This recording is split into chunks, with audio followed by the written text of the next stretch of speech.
If you're a green card holder planning to travel internationally this year, or if you've recently returned from a trip abroad, you need to hear this. Reports are emerging from airports across the United States that Customs and Border Protection officers are conducting more thorough examinations of lawful permanent residents at ports of entry, and in some cases, green card holders are being pulled aside for secondary inspection, questioned about their time outside the country, and even facing challenges to their residency status. This isn't a travel ban, and it's not a new law, but it is a shift in enforcement priorities that could catch you off guard if you're not prepared. Whether you've been living outside the U.S. for an extended period, you travel frequently for work or family reasons, or you're simply planning your first international trip since receiving your green card, understanding what's happening at airports right now, and knowing your rights and responsibilities can make the difference between a smooth re-entry and a stressful, potentially life-changing encounter with immigration authorities. In this video, we're going to walk through exactly what's going on, why it's happening, what CBP officers are looking for, the questions you might face, the documents you should have ready, and the steps you can take right now to protect your status and avoid problems the next time you return to the United States. Let's start with the basics. As a lawful permanent resident, you have the right to live and work in the United States indefinitely, and you're generally allowed to travel in and out of the country. But that right is not absolute. Under U.S. immigration law, specifically the Immigration and Nationality Act, a green card holder can be found to have abandoned their permanent residency if they take actions that indicate they no longer intend to make the United States their permanent home. This is a legal concept called abandonment of residency, and it's something that CBP officers are trained to assess every time a permanent resident re-enters the country. The law doesn't give you a firm timeline that says if you're outside the U.S. for exactly this many days, you've automatically abandoned your status. Instead, it's based on the totality of circumstances, meaning CBP will look at how long you were gone, why you were gone, where you were living during that time, whether you maintained ties to the United States, whether you filed U.S. taxes, and whether you took steps that suggest you intended to live abroad permanently. In recent months, CBP has been applying this standard more rigorously, and green card holders who might have sailed through re-entry in the past are now being stopped, questioned, and in some cases referred to immigration judges for removal proceedings. So why is this happening now? There are a few factors at play. First, there has been a broader policy shift toward stricter enforcement of immigration laws across the board, and that includes scrutinizing the compliance of people who already have legal status. Second, advances in data systems mean that CBP officers now have more information at their fingertips when you arrive at the airport. They can see your travel history, how many times you've left and returned, how long you were gone each time, and whether there are any patterns that raise red flags. Third, there's been increased attention to cases where individuals obtained green cards, but then immediately or shortly thereafter moved abroad, which can be seen as an abuse of the immigration system. And fourth, officers are under pressure to identify potential security risks and immigration violations, and long absences from the United States can trigger additional questions. None of this means that traveling as a green card holder is now forbidden, or that you should be afraid to leave the country, but it does mean that you need to be more mindful of how your travel patterns might be perceived and more prepared to demonstrate that you have not abandoned your U.S. residency. Let's talk about what CBP officers are specifically looking for when they pull a green card holder aside. The primary concern is whether you have maintained your permanent residence in the United States. They will ask you questions designed to assess your ties to the country. For example, they may ask where you live, whether you own or rent a home in the U.S., whether your family is here, where your job is located, whether you've been paying U.S. taxes, whether you have a U.S. driver's license or state ID, whether you have bank accounts or other financial ties in the United States, and whether you've been maintaining health insurance, utilities, or other indicators of ongoing residence. They may also ask about the purpose of your trip abroad, how long you were gone, where you stayed, whether you were working or studying in another country, and when you plan to return to the US, or if this is your permanent return. If you were outside the United States for more than 6 months, that will almost certainly trigger additional scrutiny. If you were gone for a year or more, you are at significant risk of being found to have abandoned your residency, unless you can show compelling evidence that your absence was temporary and that you always intended to return. In some cases, officers may ask to see documents that prove your ongoing ties, such as a lease or mortgage, utility bills, tax returns, pay stubs, or letters from an employer. If you cannot provide satisfactory answers or documentation, you may be sent to secondary inspection, where the process can take several hours, and in the worst-case scenario, you could be issued a notice to appear before an immigration judge, which begins removal proceedings. Now let's be very clear about one thing. If you are a green card holder and you have been outside the United States for less than 6 months on a single trip, and you have clear ties to the US such as a home, a job, a family, and you've been filing your taxes, you should generally not have a problem at the airport. The heightened scrutiny we're talking about primarily affects people who have been abroad for extended periods, who travel very frequently and spend more time outside the US than inside it, or who have taken actions that suggest they are living permanently in another country. But even if you fall into one of those categories, it doesn't mean you've automatically lost your green card. What it means is that you need to be prepared to explain your situation clearly and confidently. And ideally, you should take steps before you travel to protect your status. So, what can you do right now to prepare?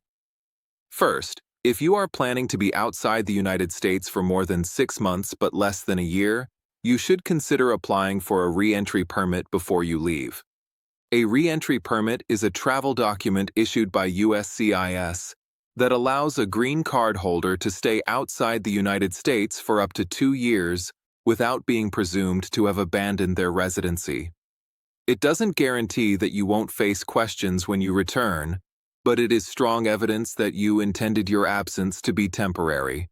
You must apply for the re-entry permit while you are physically in the United States, and you will need to attend a biometrics appointment in the US, although you can have the permit mailed to a US embassy or consulate abroad once it's approved. The application is Form I-131, and the current filing fee as of February 2026 is $660. If you know you're going to be abroad for an extended period for work, to care for a sick relative, or for any other legitimate reason, applying for a re-entry permit is one of the smartest steps you can take. Second, maintain clear and documented ties to the United States. This means keeping your home here, even if you're renting it out while you're away. It means continuing to file U.S. tax returns every year, even if you're living abroad and even if you don't owe any taxes. It means keeping a U.S. bank account, a U.S. phone number if possible, a U.S. driver's license, and any other indicators that the United States is your permanent home. If you're working abroad temporarily, keep records that show your job in the U.S. is waiting for you, or that your work abroad is part of a temporary assignment. If you're caring for a family member overseas, keep medical records or other documentation that explains the situation. The more evidence you have that your life is centered in the United States and that your time abroad is temporary, the stronger your case will be if you're questioned. Third, be honest and prepared when you return. If a CBP officer asks you how long you were gone, tell the truth. If they ask why you were abroad, give a clear, concise, and truthful answer. Do not volunteer more information than you're asked for, but do not lie or try to hide your travel. If you're sent to secondary inspection, remain calm and respectful. Answer the questions you're asked, provide any documents they request, and if you don't have a particular document with you, explain that you can provide it if needed. If you feel that your rights are being violated or that you're being treated unfairly, you can ask to speak with a supervisor, but do not argue or become confrontational. Remember, CBP officers have broad authority at ports of entry, and being combative will not help your case. Fourth, know your rights. As a green card holder, you have the right to enter the United States, but that right is not unlimited. CBP has the authority to inspect you, question you, and examine your documents. They can send you to secondary inspection if they have concerns. If they believe you have abandoned your residency, they can issue a notice to appear, which means you will have to go before an immigration judge to prove that you did not abandon your status.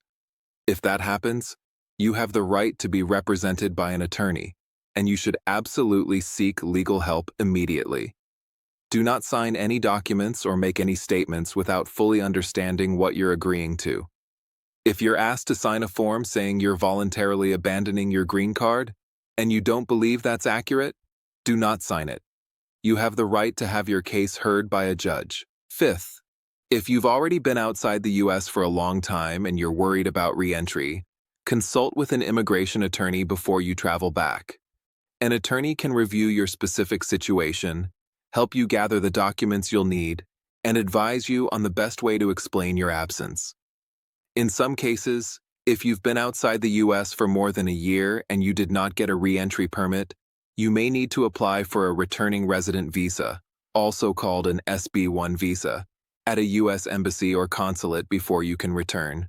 This is a complex process, and it's not guaranteed to be approved, but it's an option if you find yourself in that situation. An attorney can guide you through that process as well. Now let's talk about some real-world scenarios to make this more concrete. Imagine you're a green card holder who got your status 5 years ago. You've been living and working in the United States the entire time. Last year, your parent in your home country became seriously ill, and you traveled abroad to care for them. You ended up staying for 8 months. During that time, you kept your apartment in the U.S., you continued to pay your bills, you filed your U.S. taxes, and you stayed in touch with your employer, who agreed to hold your job for you. When you returned to the U.S., you're pulled aside at the airport and asked about your long absence. In this scenario, you should be able to explain that your trip was temporary, necessitated by a family emergency, and that you maintained all your ties to the United States.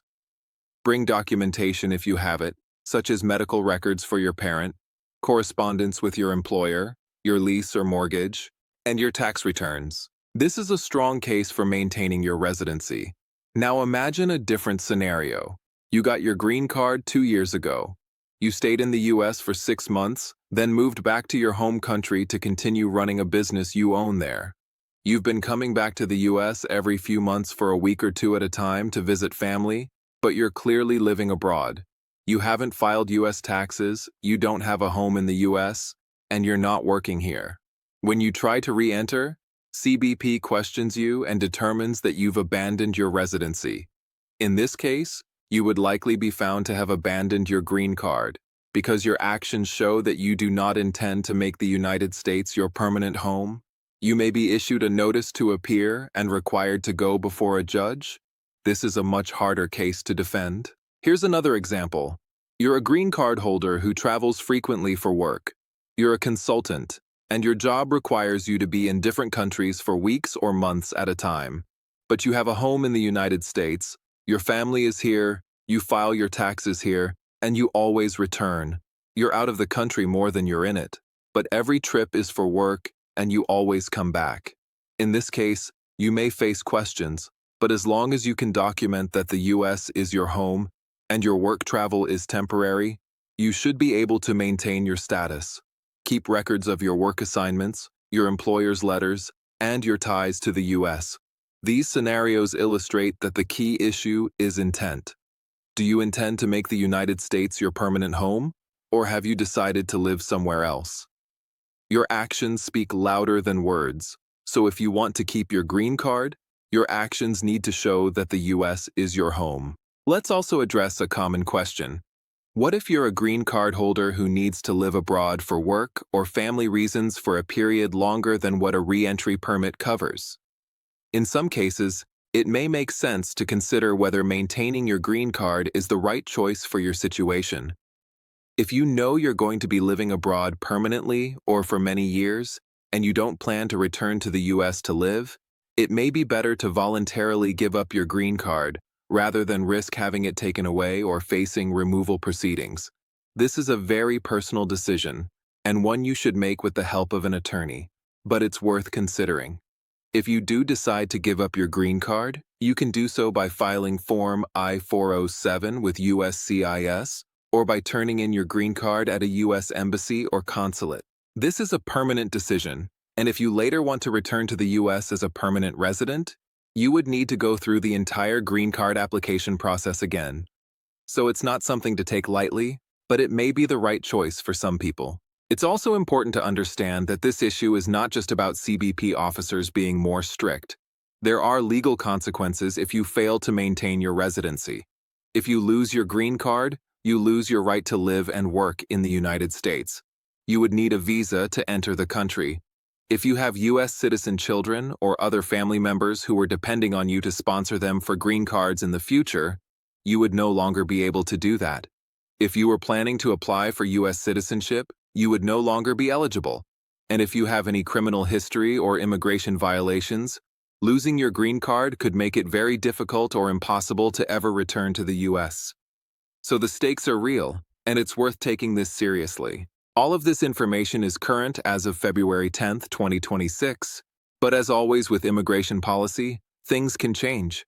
New regulations can be issued, enforcement priorities can shift, and court decisions can affect how the law is applied. That's why it's so important to stay informed and to rely on official sources for the most current information.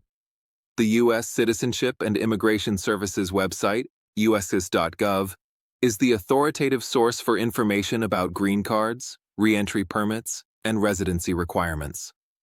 The Customs and Border Protection website, cbp.gov, has information about what to expect when you enter the United States. And if you have specific questions about your situation, consult with a qualified immigration attorney who can give you advice tailored to your circumstances. This video is for informational purposes only and is not legal advice. Immigration law is complex, and every case is different, so please do not rely on this video as a substitute for professional guidance. Before we wrap up, let's recap the key takeaways. Green card holders have the right to travel, but if you spend extended periods outside the United States or take actions that suggest you're living abroad permanently, you risk being found to have abandoned your residency. CBP officers are scrutinizing green card holders more closely at airports, especially those who have been abroad for 6 months or more. To protect your status, maintain clear ties to the United States, consider applying for a re-entry permit if you'll be abroad for an extended time. Be prepared to answer questions and provide documentation when you return, and consult with an attorney if you have concerns about your situation. The most important thing is to be proactive. Don't wait until you're at the airport facing difficult questions to think about these issues. Take steps now to ensure that your residency is secure. If this video has been helpful to you, please take a moment to like it and share it with anyone you know who might benefit from this information. There are millions of green card holders in the United States, and many of them may not be aware of these issues or the steps they can take to protect their status. By sharing this video, you're helping to spread important, accurate information that could make a real difference in someone's life. And if you want to stay up to date on the latest immigration news, policy changes, and practical guidance for navigating the U.S. immigration system, please subscribe to Immigration News today. We're committed to bringing you clear, reliable, and timely information that helps you understand your rights, meet your responsibilities, and make informed decisions about your immigration journey. We post new videos regularly covering everything from visa updates to citizenship tips to breaking news that affects immigrants and their families. Hit that subscribe button and turn on notifications so you never miss an update. Thank you so much for watching, and remember, knowledge is power. The more you understand about your rights and responsibilities as a green card holder, the better prepared you'll be to protect your status and build your life in the United States. We're here to support you every step of the way. Take care, stay informed, and we'll see you in the next video.